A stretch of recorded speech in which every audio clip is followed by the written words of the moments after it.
मध्य प्रदेश की चुनाव की राजनीति का कुछ कहानी कुछ ऐसी है जो उल्टी पलटी है। गजब एमपी है, गजब नेता है और गजब सब कुछ चल रहा है। लेकिन भारतीय जनता पार्टी में सबसे बड़ा असंतोष चल रहा है, जिसके बारे में आपसे जिक्र ना किया इस खबर के बारे में तो फिर बात अधूरी रह जाएगी, रात अधूरी रह जाएगी, चांद आधा रह जाएगा, सारी चीज़ें आधी की आधी रह जाएंगी।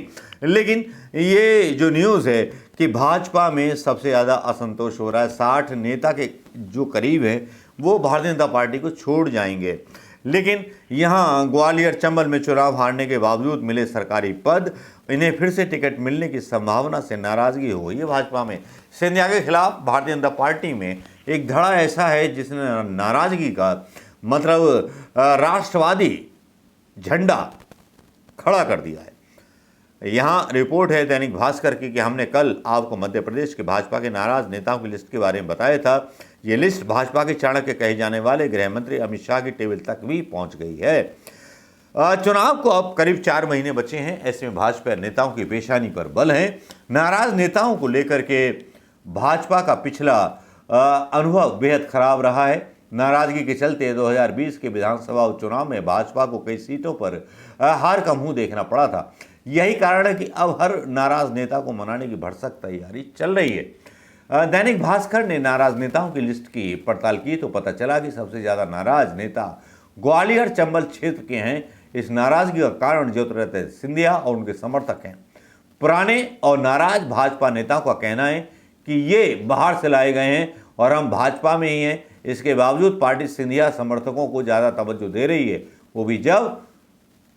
वो भी तब जब ये लोग उपचुनाव हार चुके हैं।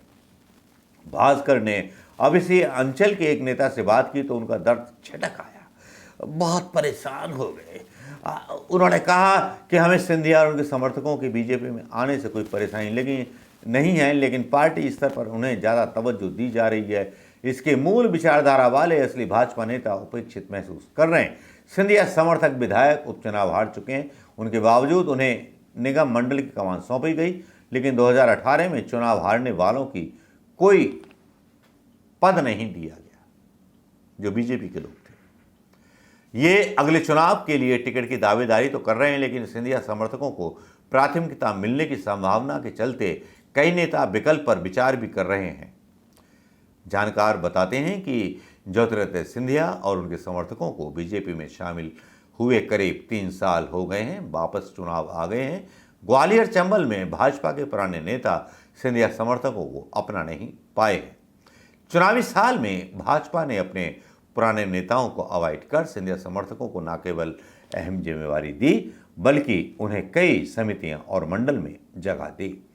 सिंधिया समर्थक उपचुनाव हारे, अब निगम मंडलों में जगह इमरती जलाओ। कांग्रेस से बीजेपी में आई सिंधिया समर्थकों में इमरती देवी उपचुनाव हार गई। इसके बाद उन्हें लघु उद्योग निगम का अध्यक्ष बनाया गया। ऐदल सिंह कंसाना जो हारे थे, एमपी एग्रो का चेयरमैन नियुक्त किया गया। गिरिराज दंडोतिया ऊर्जा विकास निगम का अध्यक्ष नियुक्त कर दिया गया। रघुराज कंसाना पिछड़ा वर्ग आयोग वित्त निगम के अध्यक्ष बने हुए हैं। रणवीर जाटव संत रविदास हस्तशिल्प और हथकरघा विकास निगम का अध्यक्ष पद सौंप दिया गया। मुन्नालाल गोयल मध्य प्रदेश राज्य बीज एवं फार्म विकास निगम का अध्यक्ष नियुक्त किया गया है। राज्य पशुधन एवं कुटकुट मंत्री विकास बनाया गया जसवंत जाटव को। इनको मतलब सौदा बहुत कर्रा हुआ था, नोट भी गए और मतलब सब कुछ किया गया, इन सबको जगह दी गई।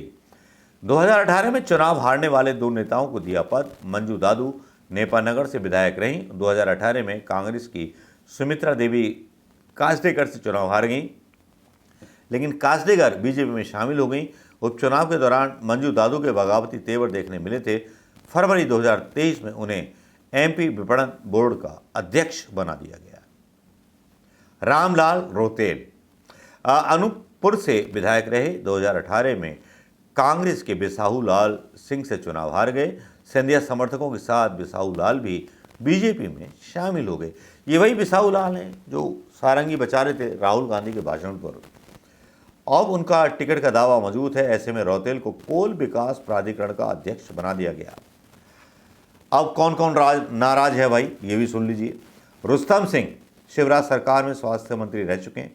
2018 में मुरैना सीट से कांग्रेस के रघुराज कंसाना से चुनाव हार गए थे। कंसाना अब बीजेपी में है। इस चुनाव के बाद से रुस्तम सिंह की संगठन में सक्रियता दिखाई नहीं दे रही। लड्डू राम कोरी 2018 के चुनाव में अशोकनगर सीट से कांग्रेस के जजपाल सिंह जज्जी से चुनाव हार गए थे। अब जज्जी बीजेपी में आ गए। कोरी सार्वजनिक तौर पर जज्जी के खिलाफ मोर्चा खोल चुके हैं। जाति प्रमाण पत्र मामले में वे अभी पीछे हटने को तैयार नहीं है।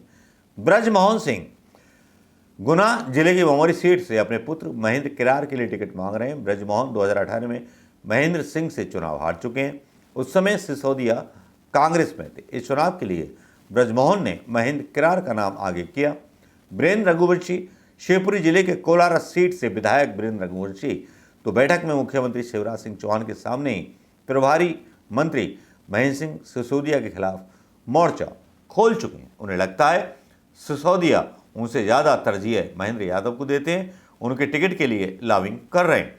विधायक बीरेंद्र रघुवंशी इसी कारण नाराज चल रहे हैं। अब आता है एक बड़ा नाम, केपी यादव।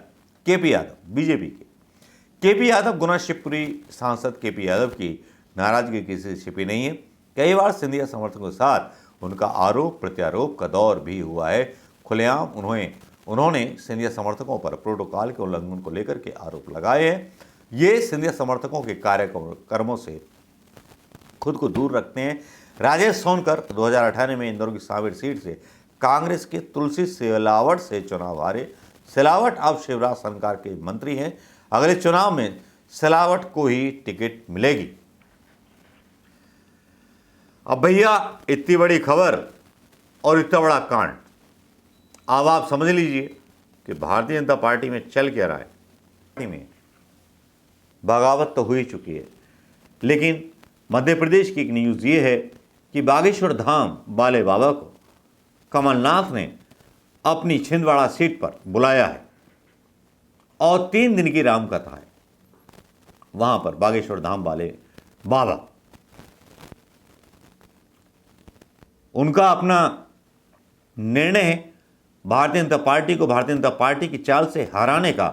उनका एक मास्टर स्ट्रोक हो सकता है कमलनाथ का। जिस तरह से उन्होंने वाटर प्रूफ पंडाल बनाया है बारिश के दिनों में, और बागेश्वर धाम बाले बाबा जो है वहां 3 दिन की रामकथा कहेंगे। लोग वैसे आलोचना कर रहे हैं, वो बात की बात है, लेकिन कमलनाथ ने अपना सियासी दांव खेल दिया है। नमस्कार, जय हिंद।